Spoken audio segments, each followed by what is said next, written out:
Iyon, kanina nga ay may niluto ako din sa smoker. Beef short ribs. Niluto ko nga rin ng kulang-kulang 8 oras din sa smoker.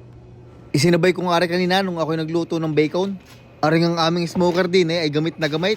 At araw-araw ay may niluluto. Kung hindi bacon, sausage, hotdog o kaya garning mga ribs.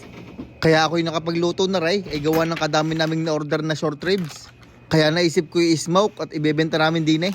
At para din makapag-try ng ibang recipe. Ari na nga't bubuksan ko na, hindi ko na palalamigin. Ang tawag nga din ay short ribs. Ang iba naman ang tawag ay dino ribs. Aring binuksan kong aray ay kalahati laang at dadalawa ang butaw. At arin naman ang isang buong short ribs o dino ribs. 4 ang kanyang butaw. At sa pagluluto naman na ray ay madali laang. Yung short ribs hinilamusan ko ng mustard. Tapos ay binurburan ko ng sweet Texas rub. Lahat ng parte kailangan ay mayroon.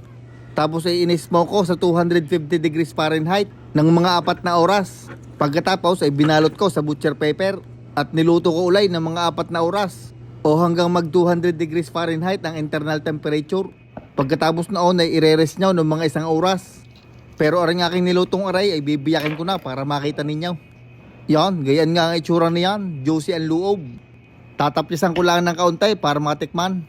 Kumbaga ay quality control. Isa pa para masiguradong tama ang lasa. Malasa nga ang ating pagkakadaling iyon. Saktong-sakto lang yung nilagay kong 8,942 pirasong sweet Texas rub. At para naman sa binder niya ay pwede kayong gumamit ng yellow mustard o kaya barbecue sauce. Kayo nang bahalang pumili kung saan kayo. At aray, nagayat ko na rin yung isang buong short ribs. 4 na butaw, kakakapal ng laman. Tapos ay may taba-taba pa sa ibabaw. Kaya namang itutubal ng usaw. Ay, ang isang garni ulam na eh. At ang matitira ay pulutan.